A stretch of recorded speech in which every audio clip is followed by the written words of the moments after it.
Você já parou para pensar que Gênesis capítulo 2 revela detalhes da criação que vão muito além do que a maioria das pessoas percebe? Neste vídeo, vamos mergulhar em uma curiosidade bíblica profunda, cheia de significado, conhecimento e sabedoria, capaz de transformar a forma como você enxerga a sua própria vida.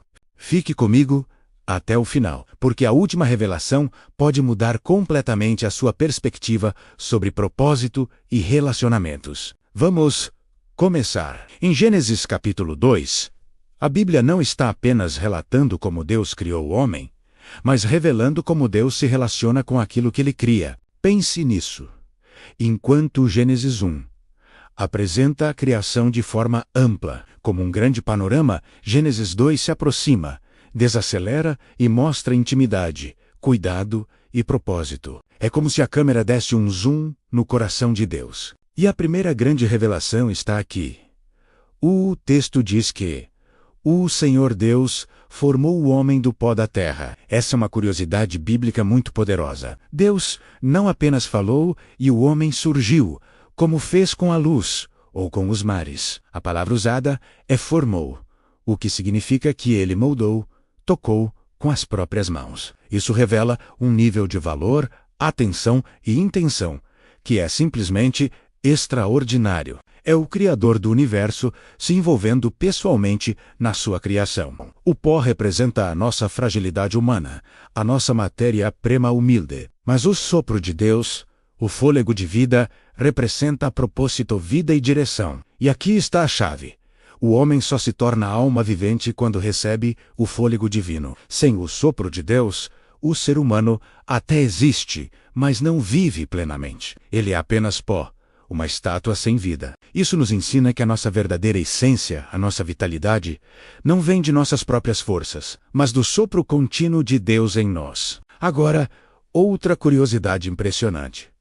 Deus planta um jardim no Éden, antes mesmo de colocar o homem ali. O que isso nos ensina? Nos ensina que Deus não cria o ser humano para o abandono, mas para o cuidado. Antes da necessidade existir, Deus já havia preparado a provisão. Ele preparou um ambiente perfeito, cheio de recursos e beleza. O Éden não era apenas um lugar bonito, era um ambiente de comunhão, identidade e ordem espiritual. O homem sabia quem ele era, porque sabia quem Deus era.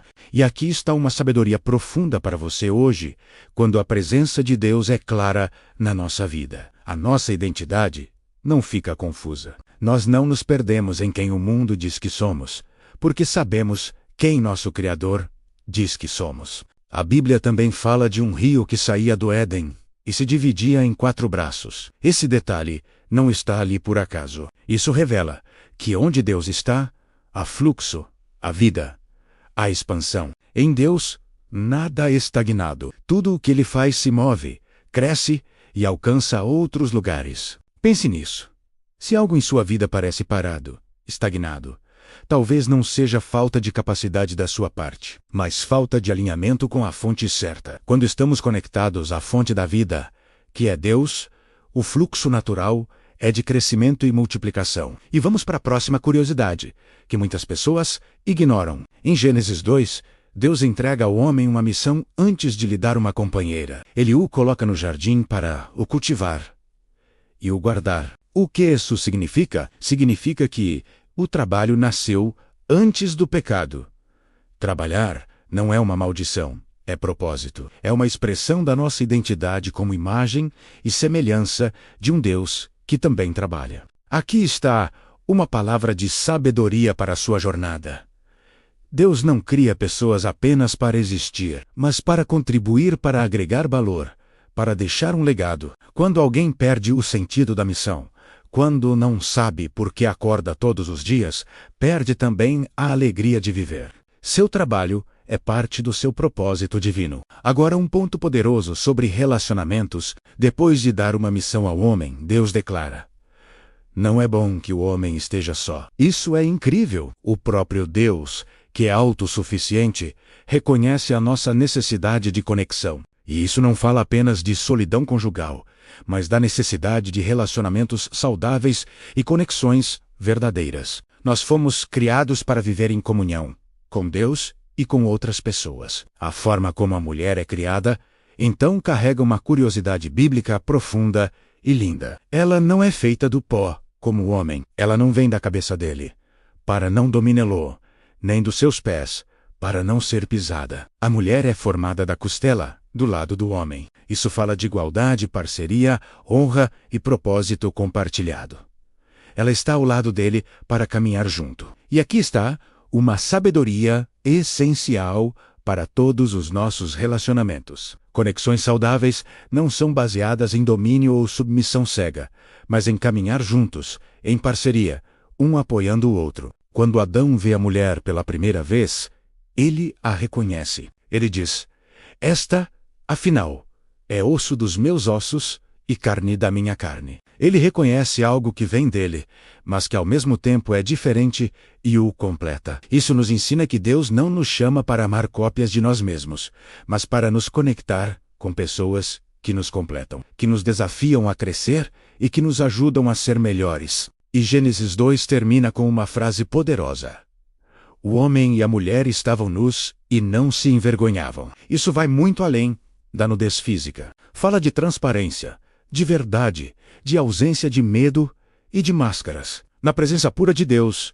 antes da queda, não havia nada a esconder. Eles eram totalmente vulneráveis e totalmente aceitos. Onde existe a verdadeira presença de Deus, não há necessidade de fingir ser quem não somos. Agora, se essa curiosidade bíblica está falando com você, se tocou o seu coração, curta este vídeo. Isso é muito importante, pois ajuda essa mensagem a alcançar mais pessoas que precisam ouvi-la. E compartilhe com alguém que você ama, alguém que precisa dessa palavra hoje.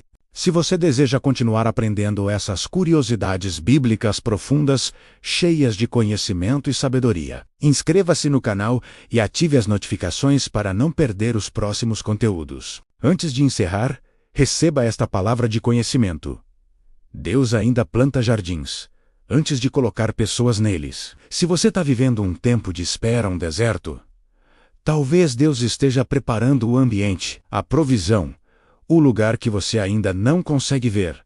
Confie no processo. O Éden não é apenas um lugar do passado. É um princípio espiritual de cuidado, ordem e presença de Deus na vida do ser humano. Agora, quero te convidar a refletir. De onde a Bíblia diz que Deus formou o homem?